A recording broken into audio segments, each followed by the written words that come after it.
Hey, remote learners, today is Wednesday, March the 31st. It is a day for your independent learning on Canvas.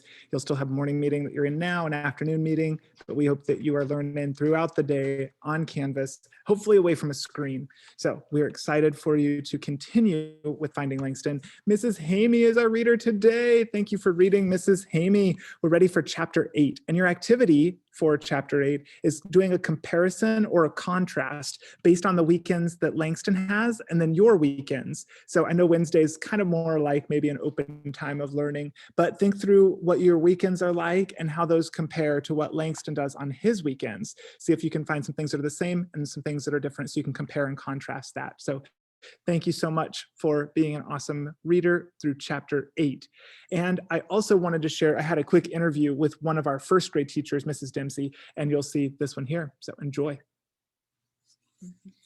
Hey everybody, I am here with Mrs. Dempsey, a first grade remote teacher. She is awesome. She had a college class about our main man, Langston Hughes, back when she was in school. And we wanted her to share a little bit about that and how amazing of a poet he is.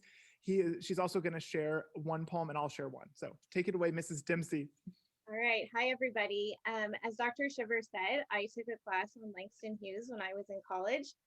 Before I became a teacher, I studied English, and so I got a chance to learn more about different poets and authors. So Langston Hughes was a poet. He wrote a lot of his poetry and his books in the 1920s and 1930s. So that was about 10, 20 years before our setting takes place with Langston and Finding Langston.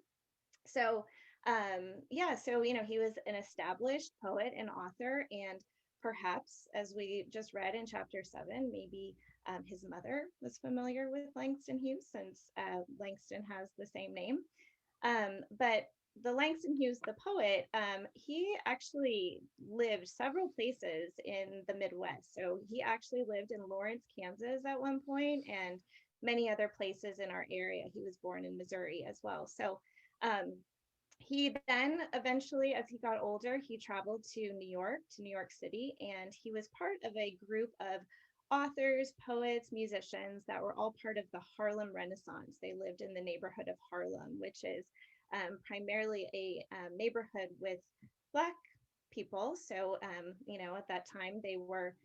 It was a really special thing because they hadn't been noticed, and they were producing some really great work.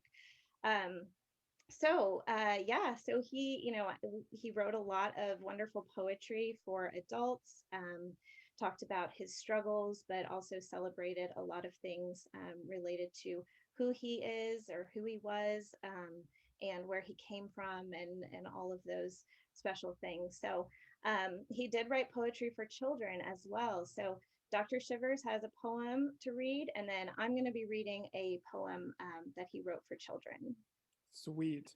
So you've seen this website before when we had Poetry Week way back in the fall, but I love this website. It's poems.org. So many great things there. I just have to read the caption. Is that okay if I read the caption first before the poem? Because this is a picture of our boy, Langston Hughes. It says he's a poet, a novelist, a fiction writer, and a playwright.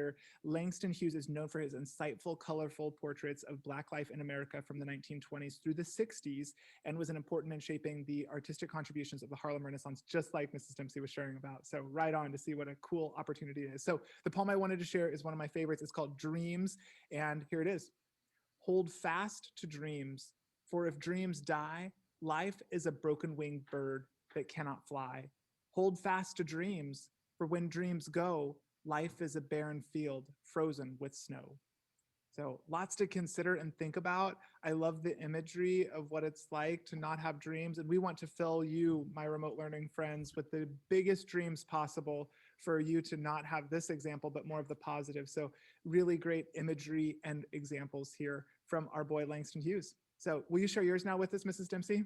Absolutely. So the children's poem by Langston Hughes that I'm going to read is called The Kids in School with Me. So something you can probably relate to in all the different wonderful diversity we have in our schools and classes. So the kids in school with me.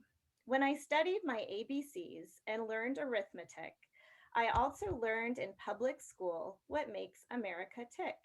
The kid in front and the kid behind and the kid across the aisle, the Italian kid and the Polish kid and the girl with the Irish smile, the colored kid and the Spanish kid and the Russian kid my size, the Jewish kid and the Grecian kid and the girl with the Chinese eyes. We were a regular Noah's Ark, every race beneath the sun. But our motto for graduation was one for all for one. The kid in front and the kid behind and the kid across from me. Just American kids together, the kids in school with me. I love it. Thanks so much, Mrs. Dempsey, for sharing more. Any other final Thank you for thoughts? having me. Yeah, Nope. Yeah, just this is a great book and keep enjoying it. cool. Thanks, everybody. Awesome. Remote learners, I hope you stay brave, creative, and strong. Enjoy your day of learning.